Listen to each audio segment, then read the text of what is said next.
간혹 코성형 이후에 코 막힘이 발생되었다고 저희한테 오시는 분들이 간혹 있으세요. 비중격, 코를 중간을 지지하는 중간막이 약한 상태에서 그 위에다가 이런 실리콘이나 이런 것들, 보형물을 마냥 올리면 어떻게 될까요? 당연히 이 휘어진 기둥은 더 휘어지거나 무너지게 될 겁니다. 안녕하세요. 귀코목은 닥터 찬찬 김호찬 원장입니다. 코성형을 하고 난 뒤에 코 막힘으로 고통받는 환자들이 늘어나고 있다는 사실 알고 있으신가요? 예쁜 코를 얻었지만 숨을 쉴 수 없다면 무슨 소용이 있을까요? 오늘은 아름다움과 건강한 호흡, 두 마리 토끼를 모두 잡는 기능 코성형에 대해 알려드리겠습니다. 원장님, 코성형을 원하시는 환자분들이 왔을 때 어떤 걸 가장 고려를 하시던가요? 물론 이제 코성형이니까 예쁜 코를 이제 원하시죠. 근데 한 가지 고려를 해야 될 것은 그런 외적인 것에만 집착을 하다가 보면 자칫 이제 기능적인 것을 간과하는 경우가 있거든요. 우리가 예쁜 코를 아무리 얻는다고 하더라도 숨을 제대로 평생 잘 못 쉰다. 과연 그게 행복한 삶이 될까요? 저는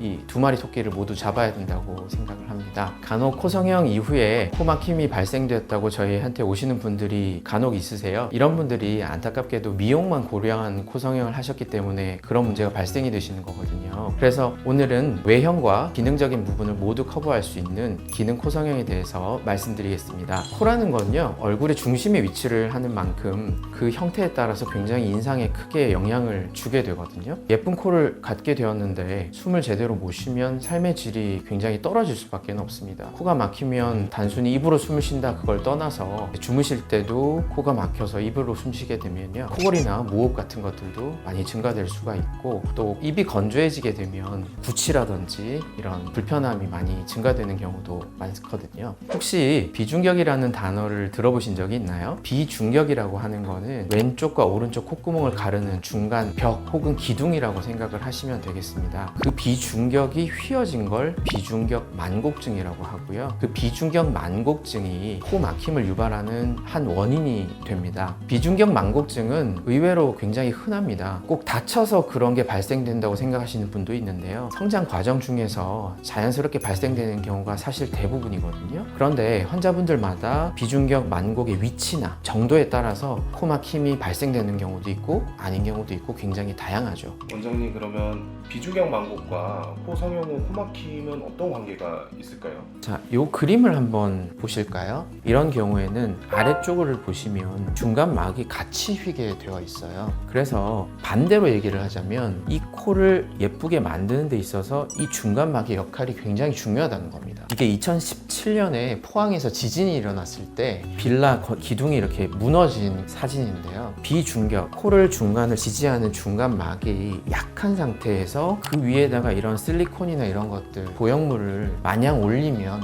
어떻게 될까요? 당연히 이 휘어진 기둥은 더 휘어지거나 무너지게 될 겁니다. 제가 오늘 정말 말씀드리고 싶은 핵심적인 내용은요, 약해진 비중격 위에 보형물을 마냥 올리는 것만 가지고는 예쁜 코를 만들 수 없을 뿐더러 코 막힘을 더욱 심화시키는 결과를 가지고 올 수 있다는 그 내용입니다. 원장님, 그러면 그런 사례들이 있을까요? 네. 그래서 오늘 사례를 좀 준비를 해봤는데요. 자, 이 여성분은 10년 전에 다른 병원에서 실리콘을 이용해서 코성형을 받고 저희 병원에 내원하신 40대 여성분이세요. 코성형을 받고 나서 코 막힘도 심화됐을 뿐더러 굉장히 피부가 당겨지는 불편함을 많이 호소하고 계셨거든요. 차가운 환경에 가시면 코가 굉장히 시리고 통증을 호소하고 계셨어요. 이 분을 보시면 콧등이 이렇게 휘어진 걸 보실 수가 있습니다. 정면에서 보시면 이 코는 지금 중심에서 조금 벗어나서 휘어져 보이고 있죠. 그리고 아래쪽에서 보면 코끝이 굉장히 뾰족하죠.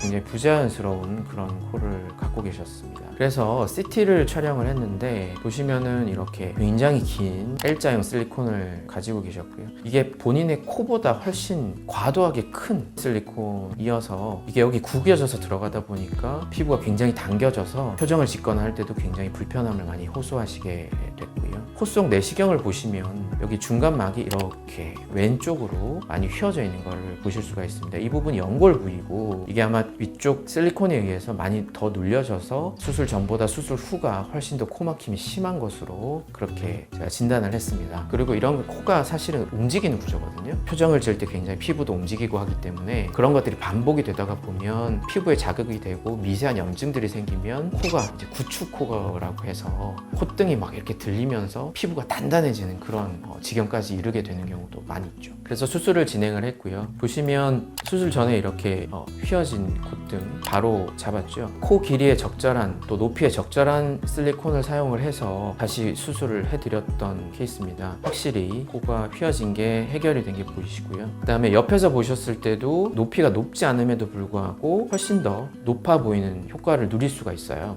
원장님, 수술 후에 코가 더 높아진 것 같은데 오히려 낮아진 건가요? 그렇죠. 코 높이는 오히려 낮아진 겁니다. 그렇지만은 얼굴 전체적으로 조화를 봤을 때는 코가 훨씬 더 높아 보이는 효과를 가져올 수 있는 거죠. 특히 이 비스듬한 각도에서 보시면 확연히 코가 더 자연스럽고 높아 보이는 걸 보실 수가 있습니다. 실제적으로 우리가 느껴지기에는 수술 전 코는 굉장히 날카롭고 뾰족한 느낌이 든다면 수술 후 코는 굉장히 자연스러운 그런 형태를 보실 수가 있는 거죠. 수술 전 이렇게 휘어져 있던 비중격도 수술 후 이렇게 양측 코가 비슷하게 공간을 차지하는 것을 보실 수가 있습니다. 이렇게 해서 이 환자분은 외형적으로도 또 기능적으로도 둘 다 효과를 본 그런 케이스가 되겠습니다. 이분은 20대 남성분이신데요. 10대 초반부터 코막힘이 발생돼서 계속 코막힘을 호소하고 계셨던 그런 분이십니다. 보시면 코가 시작되는 부분부터 코가 휘어진 걸 보실 수가 있고요. 오른쪽 콧구멍, 왼쪽 콧구멍이신데 중간 부분은 오히려 오른쪽으로 휘어져 있고요. 아래쪽은 연골이 반대편으로 미끄러지면서 코 앞쪽은 왼쪽으로 휘어진 그런 형태를 갖고 계셨습니다. 보시면 수술 전에는 이렇게 코 중간막이 왼쪽으로 미끄러져 나와 있는 형태를 보이다가 수술 후에는 어떻죠? 굉장히 중심을 잘 잡고 있는 형태를 보실 수가 있죠. 그렇기 때문에 구멍도 양측이 대칭이 되고 코끝이 높아지면서 구멍의 축도 이렇게 위쪽으로 올라가신 것을 보실 수가 있습니다. 이 코가 높아지면요, 콧볼도 자연스럽게 당겨서 위쪽으로 올라가게 되거든요. 콧볼이 축소된 그런 효과를 같이 누리시게 되는 거죠. 비스듬한 사진에서도 보시면 매부리도 잘 교정이 됐고 코끝이 높아지면서 이렇게 자연스럽게 연결된 부분을 보실 수가 있습니다. 이제 수술 전 이렇게 비대칭이던 코가 수술 후에는 오른쪽 왼쪽이 거의 비슷한 형태로 바뀌게 되었죠. 이렇게 됨으로 인해서 환자분 역시나 코 막힘은 당연히 해결이 되신 거고 코 형태도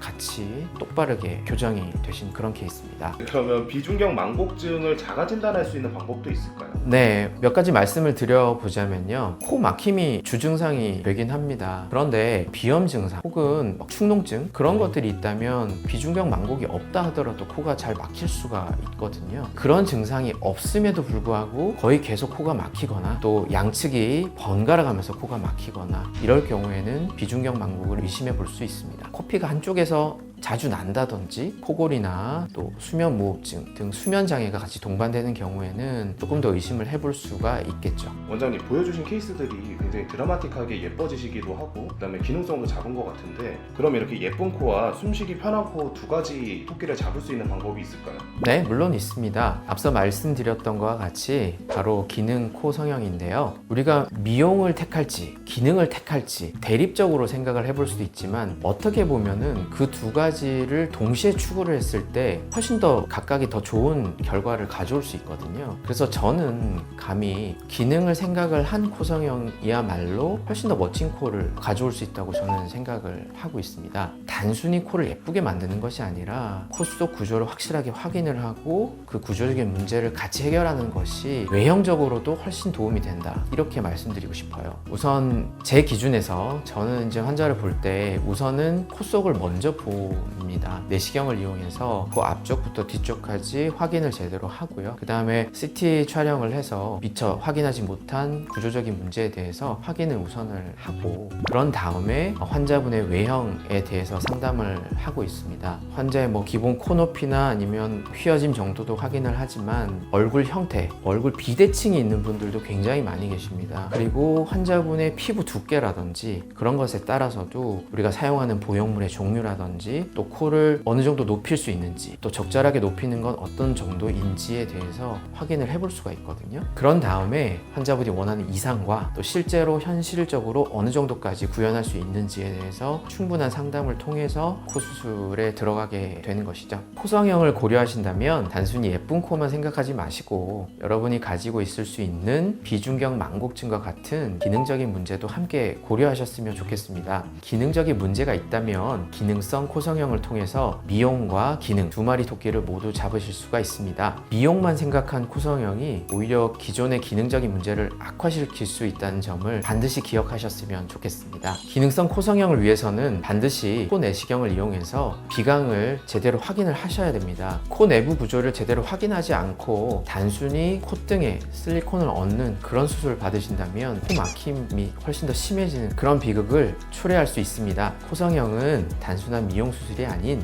호흡을 좋게 할 수 있는 중요한 수술이기도 합니다. 특히 코 구조를 확실하게 확인하고 관리할 수 있는 이비인후과 의사에게 코성형을 받으시면 더욱 안전하고 기능적으로도 만족스러운 결과를 얻으실 수 있을 거라고 생각합니다. 저희 병원은 한 명의 의사가 기능과 미용을 모두 고려하여 수술을 진행하기 때문에 더 안전하고 효과적인 결과를 보장드릴 수 있습니다. 오늘 영상이 도움이 되셨다면 좋아요와 구독 버튼 눌러주시고 더 궁금하신 점은 댓글로 남겨주세요. 여러분의 의견을 반영해서 더욱 알찬 정보들을 모아서 다음 영상에 찾아뵙겠습니다. 지금까지 귀코목은 닥터 찬찬 김호찬 원장이었습니다. 감사합니다.